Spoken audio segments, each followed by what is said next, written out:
Terima kasih Tuan Pengerusi, Datuk Pengerusi. Saya ada nak sentuh Parlimen. Mudah saja.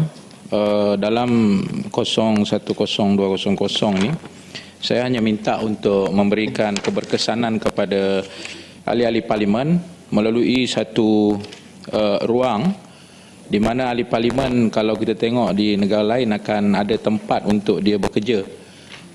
Jadi apa yang kami ada ini adalah tingkat 14 dibahagi 2, dan seramai, kalau kami daripada PAS terpaksa bersesak di dalam bilik tu, dan apabila nak buat kerja dan sebagainya timbul masalah nak share komputer dan sebagainya. Jadi saya hanya minta dalam pengurusan ni kalau boleh dibuatkan ruang bagi, kalau bukan kami sajalah, semua ahli Parlimen lah. Malah kalau ada seorang pegawai yang boleh jadi kami punya pembantu pun adalah satu yang boleh menaikkan taraf bagi memberi keberkesanan. Malah terima kasih. Malah kalau tak ada keberatan macam tidak ada sidang Parlimen arau, jadi kami harap boleh datanglah ke Parlimen untuk buat kerja, duduk di pejabat kami dan boleh apa ni, itu dalam melahirkan ahli Parlimen yang lebih berkesan lah.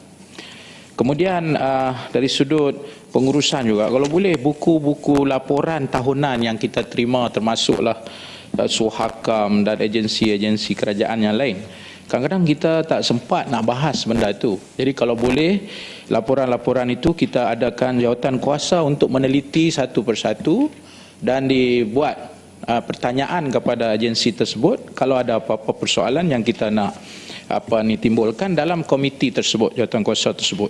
Jadi adalah ruang untuk kita meneliti laporan-laporan tahunan itu. Kalau tidak, kita hanya memenuhi ruang pejabat dengan laporan yang menimbun. Nanti kita akan dapat cerita wakil rakyat mati kerana tertimbus dengan buku-buku laporan itu. Minta laluan. Ya, sudah. Tadi Yang Berhormat ada membangkitkan isu dengan laporan-laporan Suhakam dan sebagainya untuk membolehkan ahli-ahli Parlimen berbahas dengan lebih berkesan.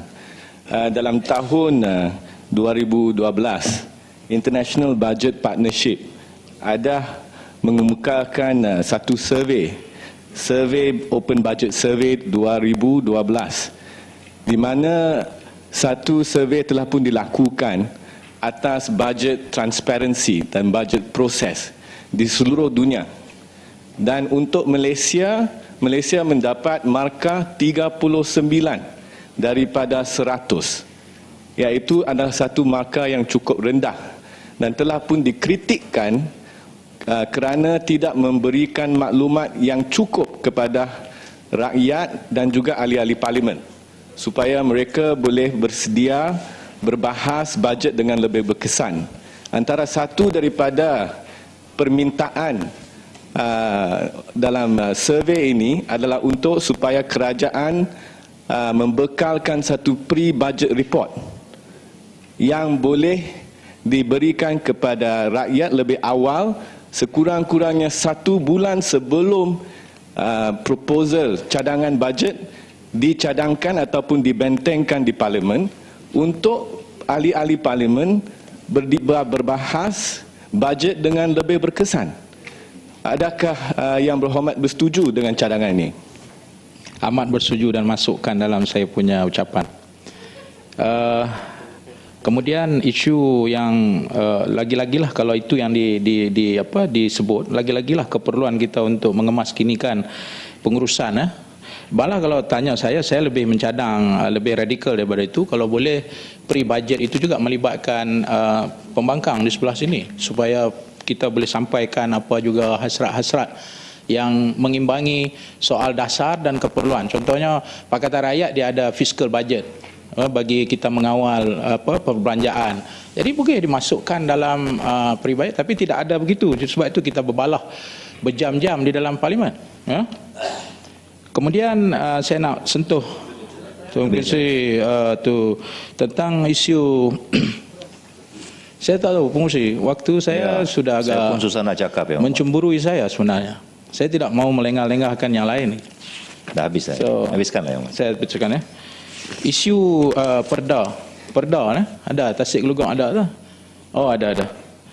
Saya tengok isu perda di Pulau Pinang ni kadang-kadang dia jadi lebih politik daripada isu pembangunan. Ya, milik projek perda, tanah, dan kemudian timbul isu majlis perbandaran, kelulusan dan sebagainya. Ada beberapa kali kerajaan negeri terpaksa bertembung dengan perda, dan perda terpaksa bertembung. Sepatutnya benda itu tidak berlaku lah. Ya, saya harap kalau boleh kurangkan politik, tapi tumpukan kepada keperluan kenapa perda dibuat dan bagaimana kerajaan negeri boleh memudah carakan urusan-urusan tersebut. Seterusnya boleh minta saya laluan sikit. Saya tak minta komen, saya cuma minta dengar. Terima kasih. Okey, tak apa. Ambil note ya. Nanti kita sembang masa minum kopi lagi. Seterusnya ialah perkhidmatan awam. Habis ni last dah pengurusi, tak ada dah lepas ni. Tentang pegawai-pegawai perkhidmatan awam, ada satu laporan yang menyatakan bahawa ramai pegawai-pegawai khidmat awam ni yang tidak berapa passion ataupun tidak berapa menunjukkan minat bekerja, mereka duduk di situ kerana menjalankan tugas sahaja. Ya?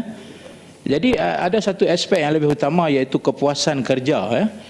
Dalam pembangunan modal insan ni, kita kena ingat bahawa kepuasan kerja adalah lebih utama daripada sekadar tanggungjawab, dan banyak telah disentuh. Jadi saya nak tanya kepada Jabatan Perkhidmatan Awam, sejauh manakah usaha menitik beratkan kepuasan kerja ini dilakukan. Yang kedua ialah tentang isu PTD. Saya tidak tahu sejauh manakah perkembangan selanjutnya yang sudah telah menimbulkan agak kekecohan di kalangan para guru yang dalam Kementerian Pendidikan, di mana PTD dibenarkan mengisi jawatan penolong kanan grade DG 48, dan dia telah menimbulkan bantahan hampir 27 kesatuan kebangsaan guru. Saya tidak tahu bagaimana keadaannya sekarang, adakah telah sampai satu penyelesaian kepada persoalan tersebut, kerana pihak guru komplain dengan kemasukan PTD ini seolah-olah menceroboh dia orang punya bidang kerja, sedangkan PTD bukan di dalam pendidikan.